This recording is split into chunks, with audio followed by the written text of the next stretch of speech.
talking about knowing people in Antarctica, and I think that might have been a confusing question for Marcus because we have listeners on every continent except Antarctica. And Yep. Benjamin's like casually asking just as a joke, and Marcus is like, well, there's actually an experiment down there. Yeah, well, If there's the multiple experiment experiments can down listen, there. I'd love it. Sorry, Marcus. There's also the South Pole Telescope, which is one of the current next-gen CMB experiments, measuring smaller scales than you could do with Planck, because that is a 10-year-old satellite with probably 15-year-old technology. So that's how it is when you send stuff to space. Yeah, Space is cool. there, it's kind of there. Yeah, Antarctica is genuinely cold because of, the ice. Speaking of cool, Benjamin, do you want to introduce our wonderful guest that we have here with us today for our second guest episode of the Nerd and the Scientist presented by Science Actually? Yeah, hello everybody. Thank you for listening to the Nerd and the Scientist again, hopefully again. And for those of you brand new, welcome. We have a guest joining Kovi and myself, Markus Mosbech. Did I say it right? More or less. More or less, Markus more or less, and he is working on, he's a PhD working on cosmology and astroparticle physics, and he's going to try to explain those things to Kavi and I, pretending one of us is not an astrophysicist. So he's going to keep it simple for those of you who are like either Kavi or me. I'm not saying you.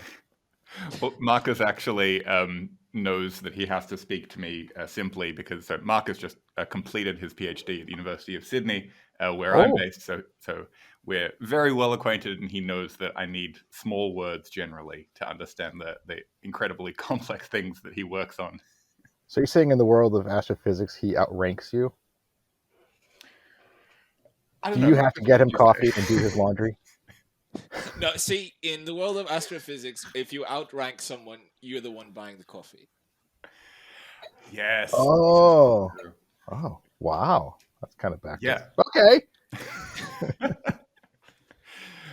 Yeah, so Marcus, as I mentioned, you finished your PhD here in Australia, and now you have moved to Germany to work on a fascinating postdoc. So do you want to tell us a little bit about how you got there and what you're working on at the moment? So right now I'm mainly involved in a project, an experiment called DESI, which is one of these acronyms astronomers love so much, the Dark Energy Spectroscopic Instrument. And this, well, the idea is to come up with something new and look out into space and look at it on very large scales and see what sort of statistics can we find if we look in many directions and we look with very far away and we measure spectroscopy very, very accurately because spectroscopy, for those of you who are only medium astronomers, is if you measure how much light does it come at every single frequency from some source. And if the universe is expanding, which, surprise, it is, then light gets redshifted. And this means that as the light gets sent out, as it travels through space and time, when space expands, the light's wavelengths get stretched out, and this, because we have these wave laws, makes it go to a different frequency, and so if we have these spectral lines that come from specific atoms, they like to emit at very specific frequencies or absorb at very specific frequencies. So if we can sort of recognize this pattern, but it is shifted to a completely different frequency, we can say, oh, this was either in principle sent by something that's moving fast away from us, or it's moving away, sort of in quotation marks, because space between us is expanding. And some of the most distant things we can see in the universe are something called quasars, which are these supermassive black holes that have tons of stuff just generally falling into them. And this means that they will emit a lot of energy because that's released by gravity and this gas getting heated up and tumbling around. And when this light, which is a very broad spectrum, emitting at all different frequencies, travels through space, then it will hit clouds of hydrogen because 70% of everything out there is hydrogen. So, of course. And if it hits a cloud of hydrogen, then aforementioned spectral line will absorb this broad spectrum, but only at these specific frequencies. So when we look at the light that's coming from a distant quasar and we absorb the whole spectrum, then we can see all this forest of lines called the Lyman alpha forest, where the light has been intercepted and absorbed by atomic hydrogen clouds in between us. And because this specific line appears in many different frequencies, we can tell exactly how far away from us these different clouds are. And so we can make statistics on very large scales over large areas of sky, and we can also do it much further away and looking at objects that are not really that luminous, because these are not stars. These are just cold gas clouds that just exist out there and don't really emit much themselves. It's wild to me. I mean, like the whole thought of like quasars, which get their name from quasi-stellar objects, which were barely understood half a century ago, and now we've realized, as Marcus said, they're these supermassive black holes that have a disk of superheated material spinning around them at close to the speed of light, and this whole system is contained within about the same size as our solar system, and yet we're seeing it from these cosmological distances. It's really wild that the way that we're figuring that out is basically by like looking at the way that the light interacts with these just clumps of gas that happen to be everywhere in the universe, because hydrogen is everywhere. I don't know, Benjamin, I feel like you have many questions. I have a few questions. I want one. Yes, you in the back.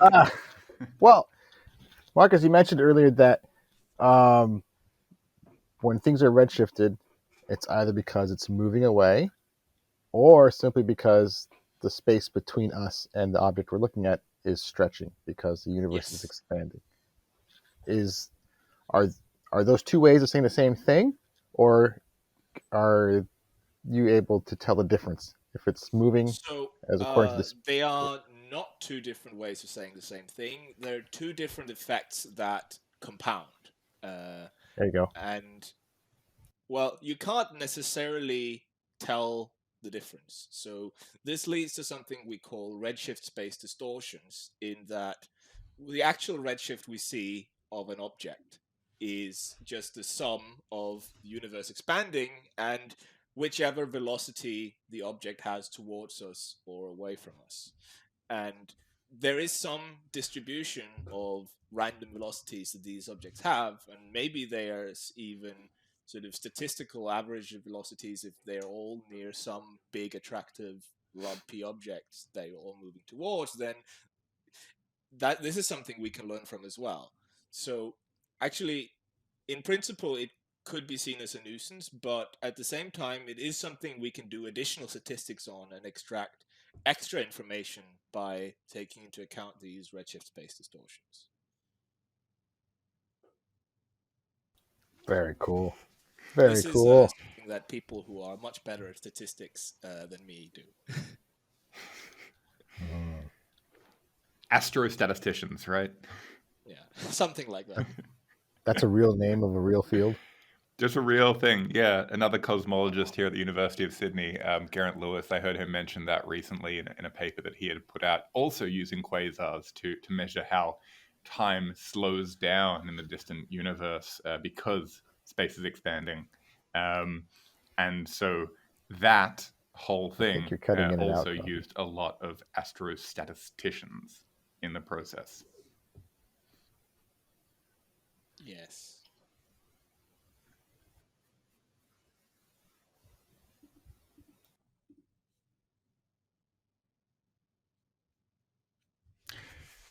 I think the other thing that Marcus was saying that was really interesting was the fact that there is a whole forest of lines that you're seeing from the hydrogen, and I think we've mentioned this in previous episodes where I've kind of briefly touched on spectroscopy, and Benjamin has kind of sat there going, I think that makes sense, yep. Which is the fact that these lines, the fact that we're seeing something coming from a very specific frequency or a very specific wavelength.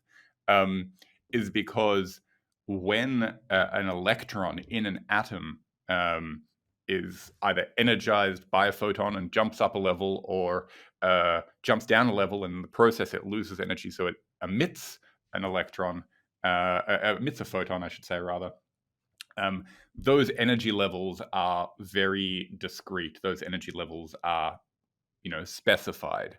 And so because of that, you'll end up with it happening at specific frequencies.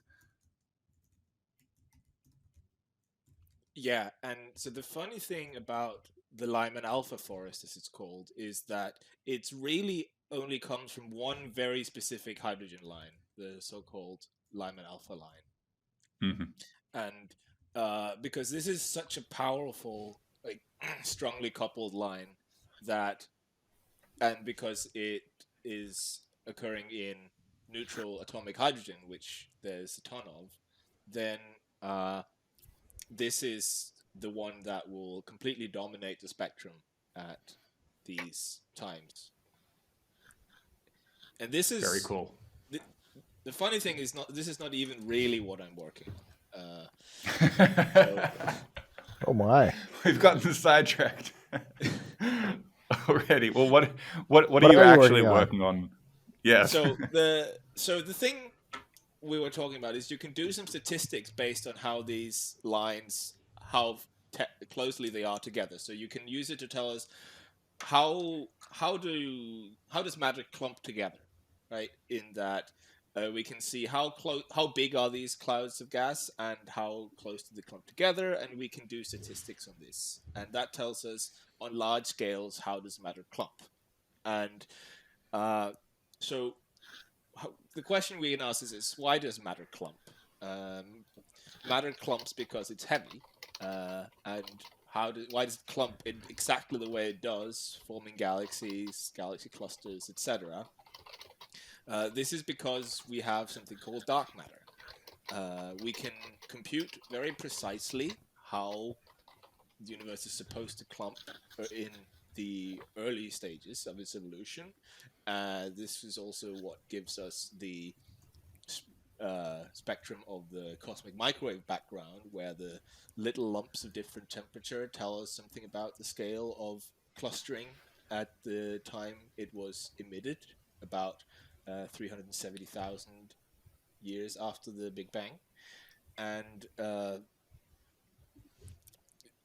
well, it turns out that back then the universe was very, very hot, and light and matter was light and normal matter was interacting very strongly, like in the sun, for instance, where it's so hot that the gas is ionized and the electrons and photons interact, and the photons can't move very far without scattering. And this prevents the matter from clumping together because the photons enact a pressure, like if you have a pressure cooker or whatever. It behaves as a very high energy gas. But it turns out that things are just too clumpy to have been formed only by this. So we have to introduce a type of matter that does not care about the photons. It just clumps away. And just does gravity, only gravity all the time. And Reminds me of the Barbie movie. What do? I just do gravity. And the very neat thing about this is that it fits everything else we see also. Like, if we look at our galaxy, it's rotating too much. Not enough stars, not enough gas. Well, if we add exactly the same amount of dark matter as we would expect from the cosmic microwave background, we're rotating the amount we're supposed to. And if you look at big galaxy clusters, you can sort of measure how heavy they are by how much they bend the light of galaxies behind them through a process called gravitational lensing. You can measure, they're too heavy. Now we put in dark matter. It all fits. And the neat thing about dark matter is it solves all these problems, but the not so neat thing is, what is it? And So one of the things we can do. I'm sorry. So you can't detect dark matter directly, only indirectly, right? We have it just not solves, detected it directly yet. It just solves there's problem. Also a lot of other people working on that, not me. But there's we have a sort of three-pronged detection approach to dark matter. We have what I would call direct detection, where you build a big detector on Earth and you just hope that the dark matter goes in and says bing and you see something. And they have been very successful at setting limits on how strongly dark matter can interact. Because as far as we know, we have not had any bings. Okay. Except one experiment in Italy that disagrees with everyone else. Ooh. And then we have what's normally called indirect detection, where now we assume some sort of particle physics model for dark matter, where we say, okay, maybe it doesn't couple to photons and so on like normal matter, but if we have a small coupling, then they should be able to annihilate or decay into something visible. So if we look at somewhere where there's supposed to be tons of dark matter, like in the center of the galaxy or in the center of globular clusters or like dwarf galaxies, or in the center of big galaxy clusters, then we should expect to see some sort of gamma ray signal. And, well, there's some hints that maybe there's something going on, but it could also just be pulsars, right? This Classic is one of the big discussions. Is it dark matter or is it pulsars? Who knows? Pulsars so are again, pranksters. we don't have anything conclusive there.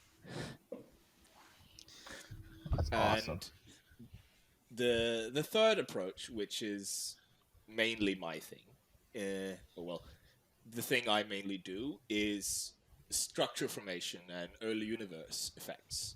In that, okay, we can say that the dark matter does not interact strongly enough with anything that we can see to warrant us seeing any direct or indirect signal.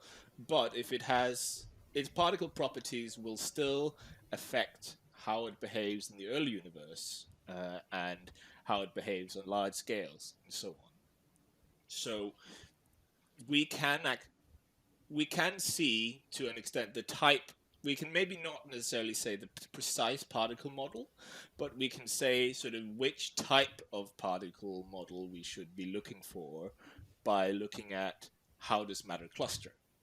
For instance, if it interacts with photons, so light, or other light particles such as neutrinos, or even normal matter like baryons, then it will remain coupled to them in the same way as baryons were coupled to photons in the early universe, up until some time when the universe has become cold and diluted enough that the dark matter does something we call decouple, which means it stops really caring and just evolves under gravity.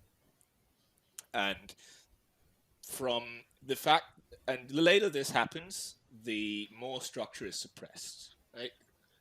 And this scale is sort of imprinted on all structure formation.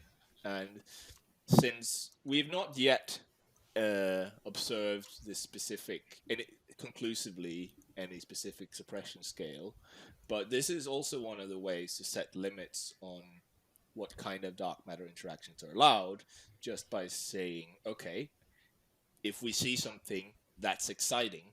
If we don't see something, we can set limits on how strongly interacting dark matter can be.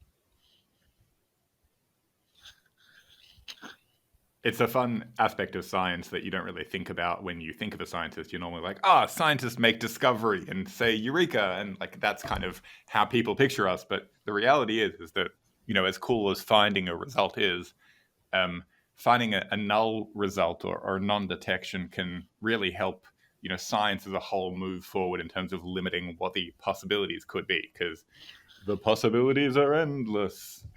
At least the models. Don't get me wrong. We would all love a discovery. Oh, definitely. so speaking about you're focusing on the early universe, legitimate question, but a fun one. What came first, black hole or the galaxy? So, well, that depends. Are you speaking of the black hole in our galaxy or black holes in general?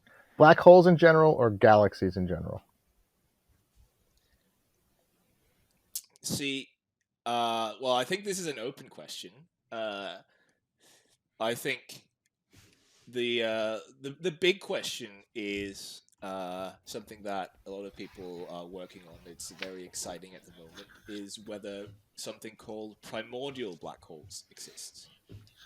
So most black holes we talk about, we assume that they come from, you have a star, it stops doing fusion in the core, so there's no more pressure from photons keeping it from collapsing, just like how suddenly there was no more photon pressure keeping the baryons from collapsing and forming galaxies in the early universe.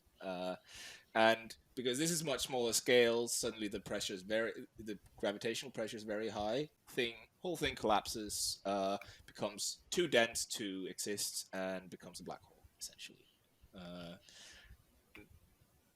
And this is the only way right now in the universe we can imagine to create a black hole.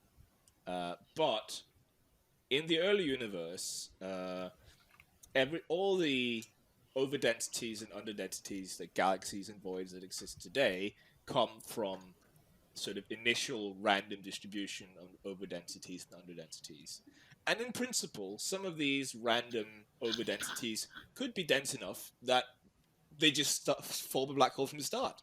They don't need to have some sort of star evolve to suddenly no longer have enough pressure to keep from collapsing. If it's dense enough, it's just dense enough from the start because that's how it was originally. And in fact, this is one possible contender for what is dark matter, because they actually do all the things dark matter is supposed to do, right?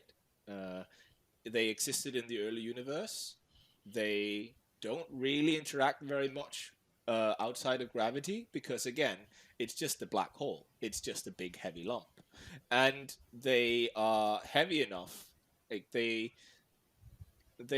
don't go around super fast. They just do gravity, so they can cluster and do what dark matter is supposed to do.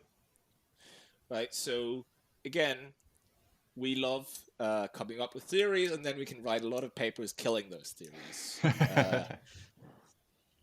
So there's a lot of work going on right now, both to come up with new models of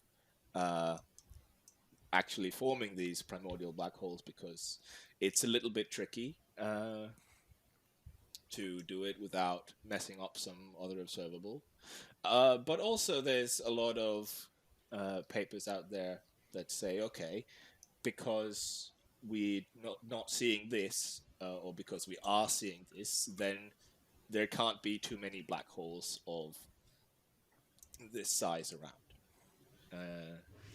For instance, if you had enough heavy black holes floating around in galaxies, then they would disrupt wide stellar binaries.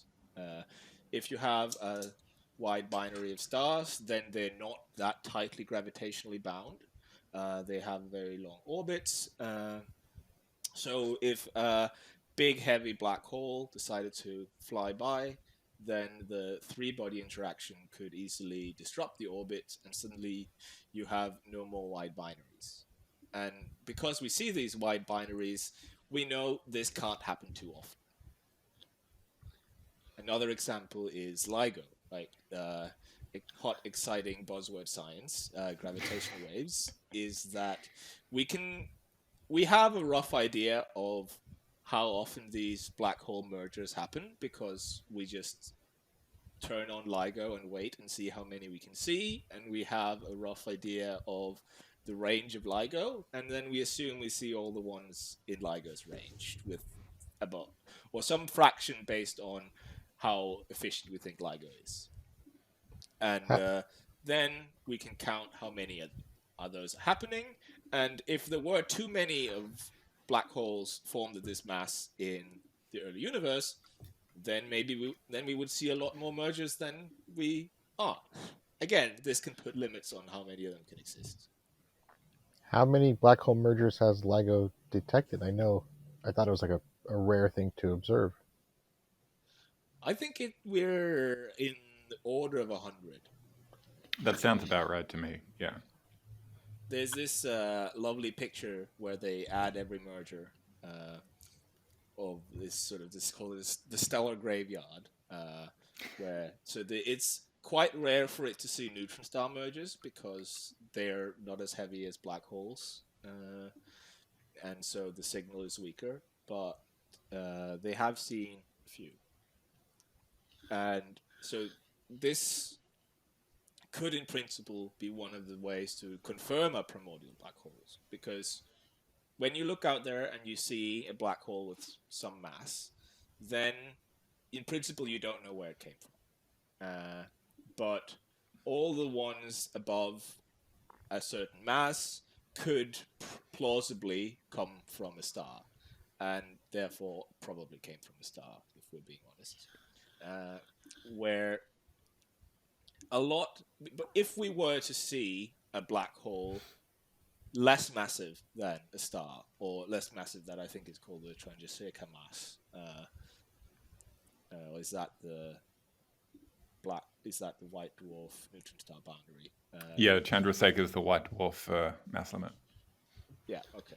But there's also mass limit for neutron stars, right? Yeah, I can never remember what it's called.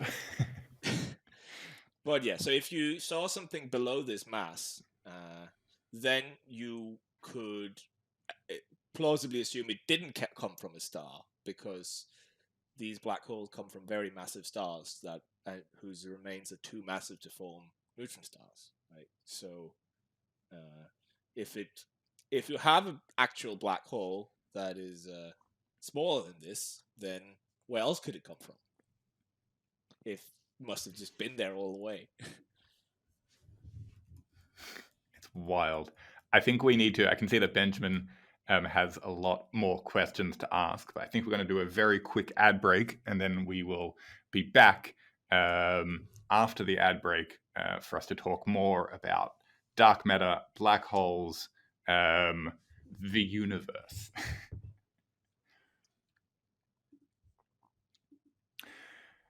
Enter a realm where science meets fantasy. In this world, the world of Dungeons and Dark Matter, you can explore the mysteries of the universe like never before. Dark matter, that elusive enigma shaping galaxies awaiting your discovery. Will you uncover its secrets or succumb to its power? Dive into a new tabletop adventure game where every decision shapes the fate of the cosmos. Dare to explore the unknown with Dungeons and Dark Matter. Forge your path through dungeons and encounter otherworldly beings from around the cosmos, all while navigating the complexities of warm and interacting dark matter. Available now at your local game store. Begin your journey today. Dungeons and Dark Matter, where science and the imagination collide.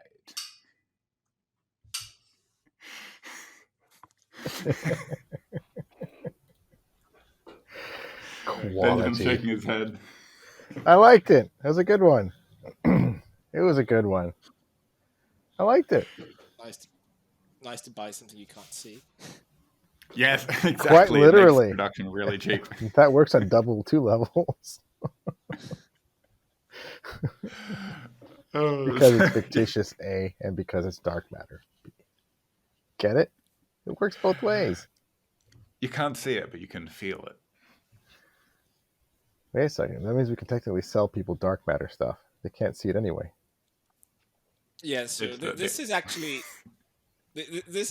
one of the funnier dark matter constraint papers out there. Is that there was a paper a few years ago called "Death and Serious Injury by Dark Matter," where if you have dark matter particles of a certain relatively high mass, so obviously not black hole sized masses, but quite large for a particle, then the kinetic energy would be such that if they had an interaction with a human being, it would be kind of like getting a gunshot wound. And That's awesome. By sort of when you have dark matter detectors, the things you want are sort of exposure mass times time, because like what you want to see is whether you get an interaction happening. You have your dark matter wind that's passing through us all the time, and you have a larger probability of getting interaction with either you have a larger target to interact with, or if you just let your target sit there for a longer time, right? So we measure it in ton years usually. Well, depending on the type of experiment, but that's what we're interested in. So either if you had a ton year, you could have something that's 1 ton for 1 year, or you could have something that was 100 kilograms for 10 years. And it turns out that if you just your target is all humans, that's a lot of tons. And also, if you just look back in time for unexplained deaths, then you have a lot of time as well. That's no way that's a real thing, is it? No, this is real. A real thing. A genuine way to measure possibly dark matter is unexplained deaths throughout history. This reminds me of that correlation. This reminds me of that correlation that somebody found between the number of Tom Hanks movies that came out in the year and then the number of heart attacks per capita in the US. It was on a website called Spurious Correlations, where like basically you can draw a correlation between very, very clearly unrelated things. I didn't know you could write a paper about it though. No, but the thing is, the reason I like this paper so much is because it actually sits down and does a serious analysis of this.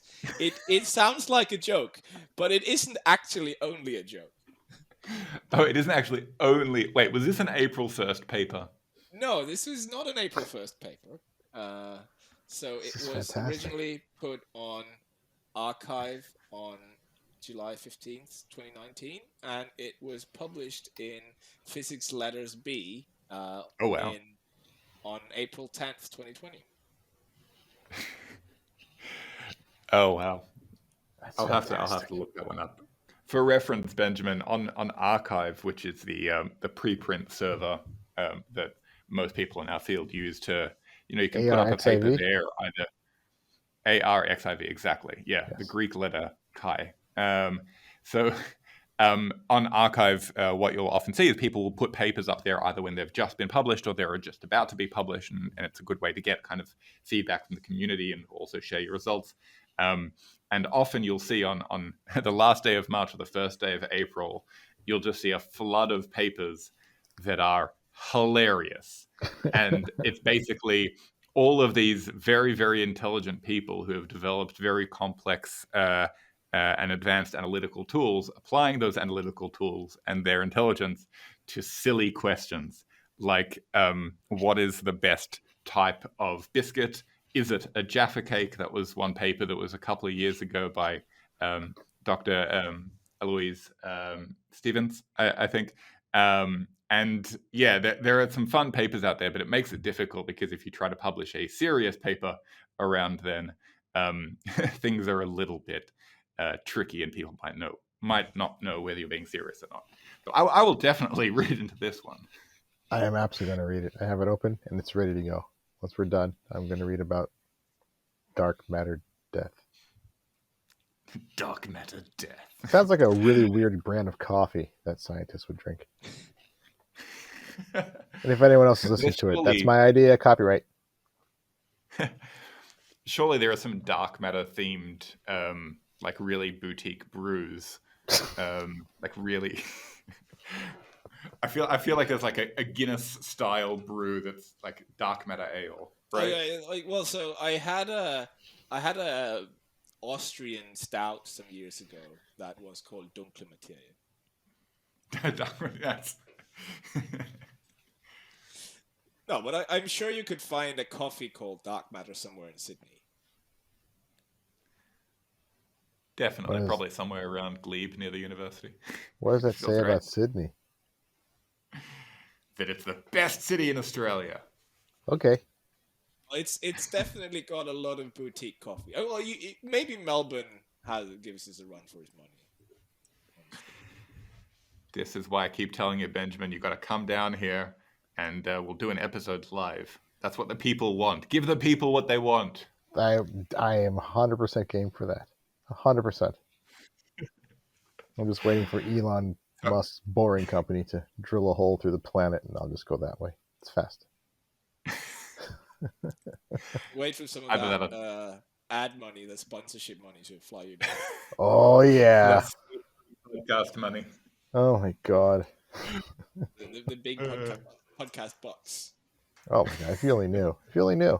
I go to sleep very late at night because I'm wasting so much time counting these stacks of podcast ad revenue money. Oh. Them podcast pennies. That's great. So, Benjamin, I know that you had a bunch more questions that prior to the show. I have a few more.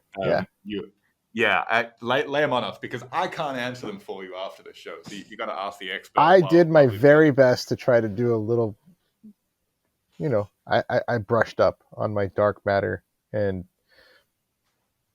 black hole science studies to prepare for this episode, and because it was the very first time I actually did brush up on that. I have a question about neutrinos. Not all dark matter is made up of neutrinos, but are all neutrinos dark matter? Well, yeah. Yeah, look at Kovi. At least 2 out of 3. 2 out of 3. 2 out of 3! So, that means most, which rounds up to yes. So, neutrinos, they were, at one point, a good candidate for what dark matter could be. But as I mentioned, there's a few mechanisms that prevent structure formation. So the thing with neutrinos is that it turns out they're very, very light. And this means that they're actually also part of this big fluid interacting gas very early on in the universe. And then roughly around the times when atomic nuclei are formed, the neutrinos also stop interacting because they're only coupled to the rest of all this stuff through the weak force, one of these 4 fundamental forces, which is quite weak at low temperatures. And since then they've just been going, more or less. But because they're very, very light, they are measured in they're less than an electron volt, which is so the electron volts is roughly the energy of an ultraviolet photon. or regular photon. It's sort of this range, and electrons are really much lighter than that. So they will be relativistic. That means moving very, very fast, as long as their kinetic energy is large compared to their mass energy, which, as mentioned, is quite small.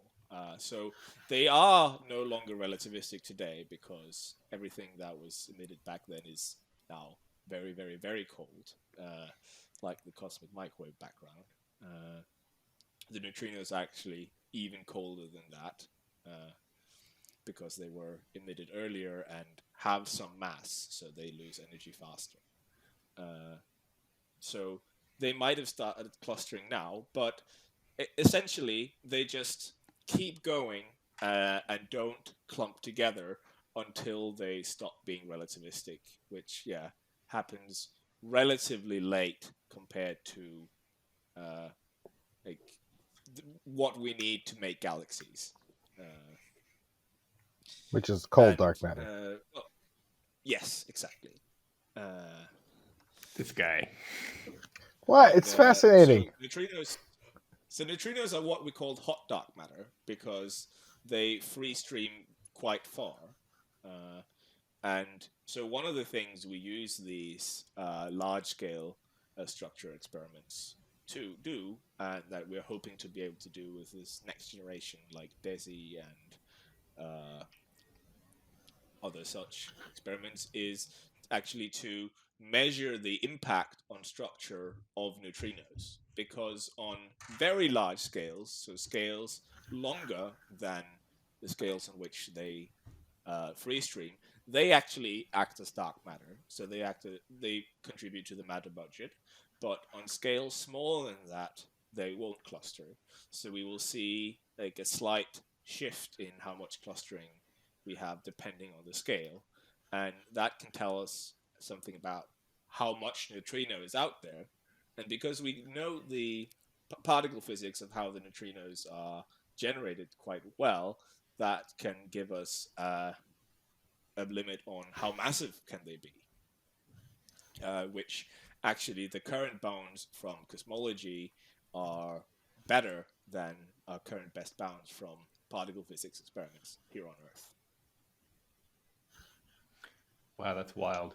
That the people who are doing the study of large-scale structure are able to put better limits on the size of small things than the people who study small things. That's kind of this is my favorite thing about cosmology. This is why I'm doing cosmology, is because we can use the universe to learn about particle physics. This is what I love. That's funny. You heard it here first, folks. He's not in it for the big bucks. He's in it. He's using the biggest things to learn more about the smallest things.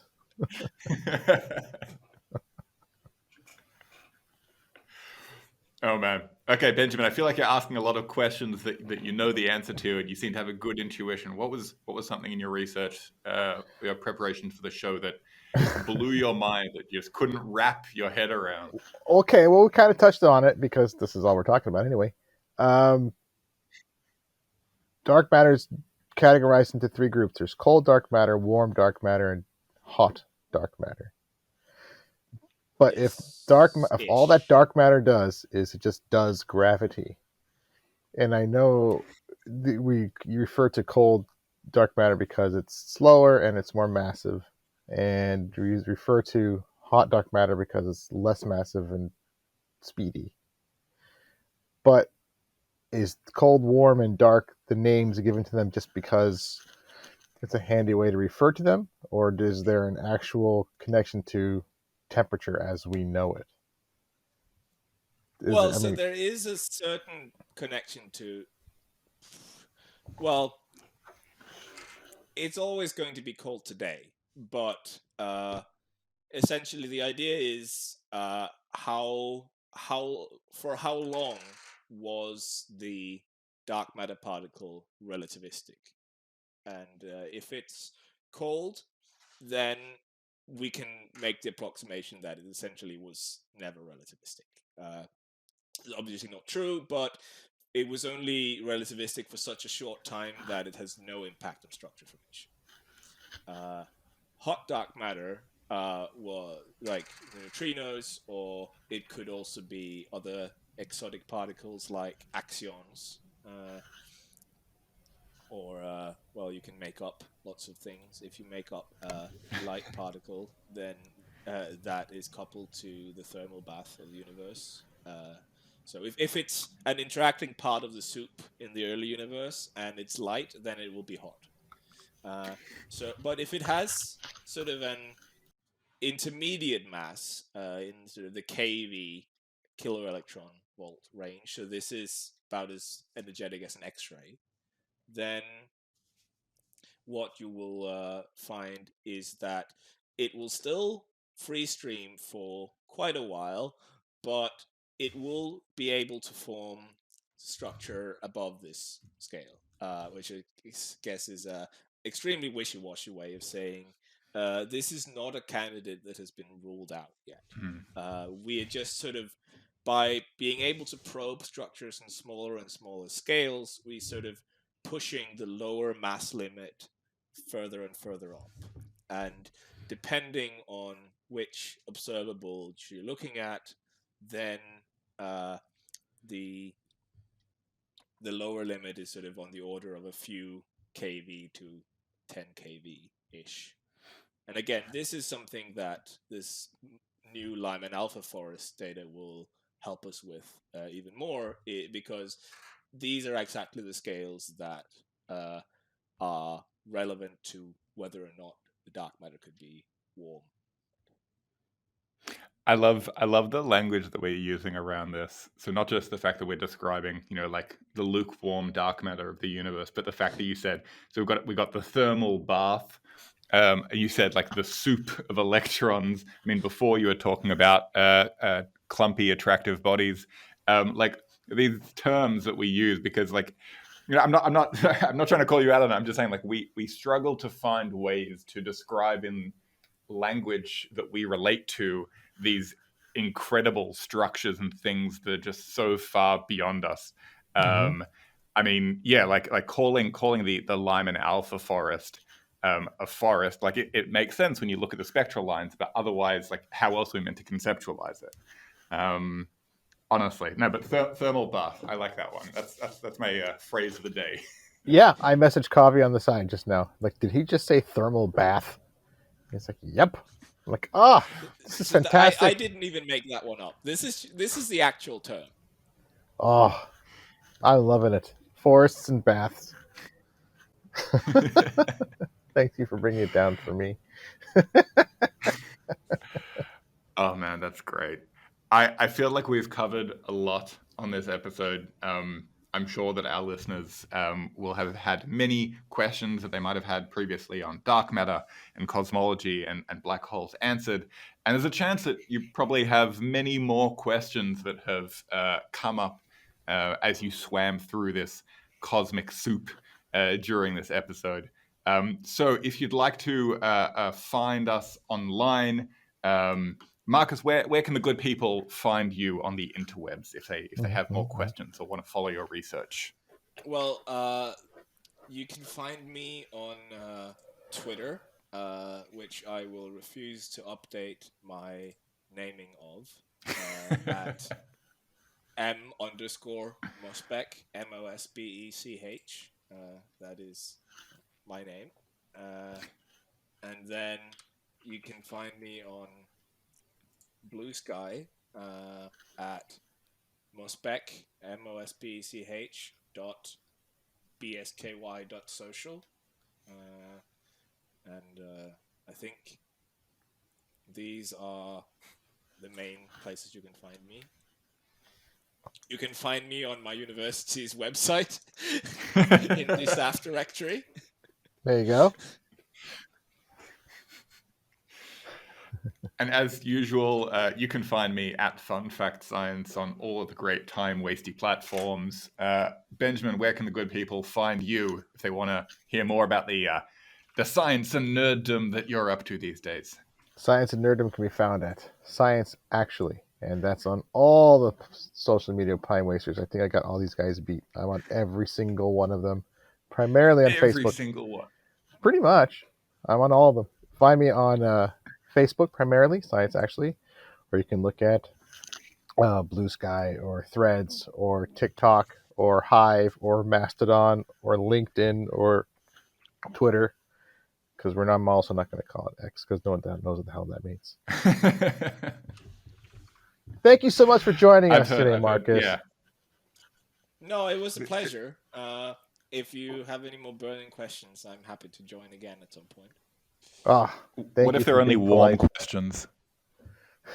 Well, you can. I answer any questions from relativistic to cold.